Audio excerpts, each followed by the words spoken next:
Assalamualaikum warahmatullahi wabarakatuh. Bagaimana kabarnya anak-anak? Semoga sehat selalu ya. Baik, di sini Ustazah akan menjelaskan tentang sejarah Sirah Nabawiyah yang berjudul Baiat Aqobah Pertama. Ya, ada 3 poin yang akan kita pelajari hari ini, yaitu awal mula penduduk Madinah mengenal Islam, yang kedua Baiat Aqobah yang pertama, dan yang ketiga hikmah dan pelajaran.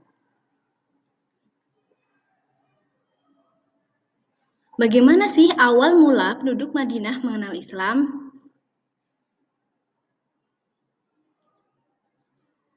Kegigihan Rasulullah dalam berdakwah bukan hanya dilakukan kepada kaum Quraisy saja, melainkan kepada setiap orang yang ia jumpai dari masyarakat luar kota Mekah ketika berziarah dan berhaji ke Baitullah, maupun yang hanya sekedar mampir di sana.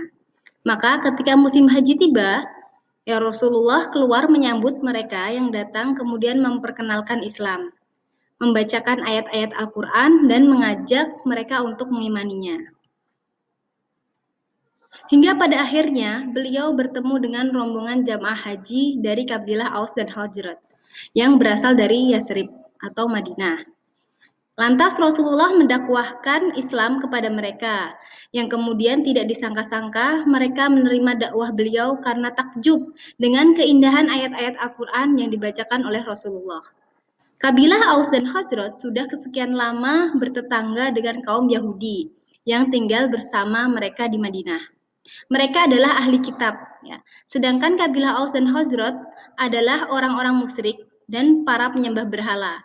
Pernah sewaktu-waktu terjadi perselisihan di antara mereka, hingga kaum Yahudi berjanji akan membunuh kabilah Aus dan Khazraj bersama Nabi terakhir yang masanya sudah dekat.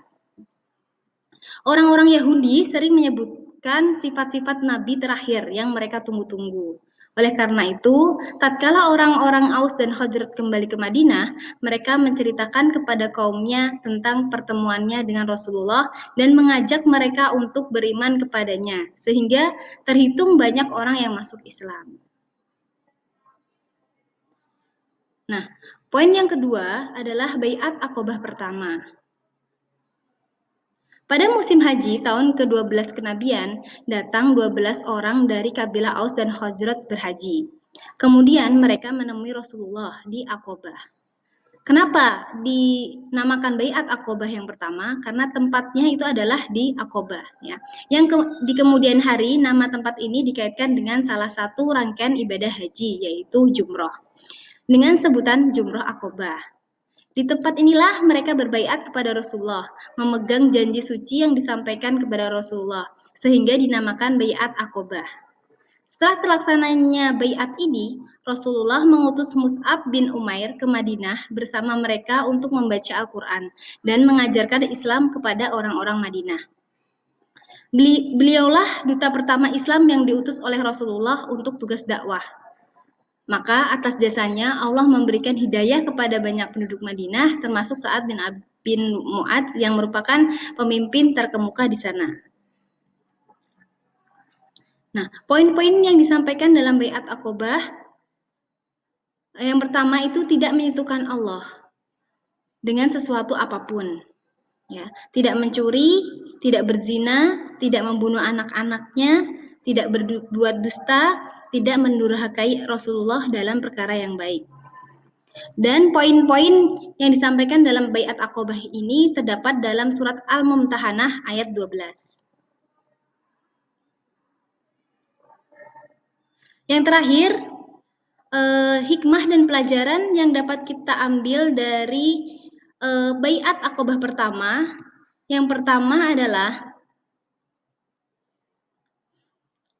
jadi latar belakang Aus dan Khazraj, di mana yang sering terlibat konflik dan peperangan membuat mereka itu jenuh dan mengharapkan terciptanya kedamaian di antara mereka dan umumnya di kota Madinah. Ya, maka tatkala mereka bertemu dengan Rasulullah dengan ajaran Islam yang damai, mereka langsung menerimanya. Ya, jadi latar belakang Aus dan Khazraj itu yang sudah capek karena sering konflik dan peperangan. Makanya ingin untuk merasakan kenikmatan bagaimana berdamai itu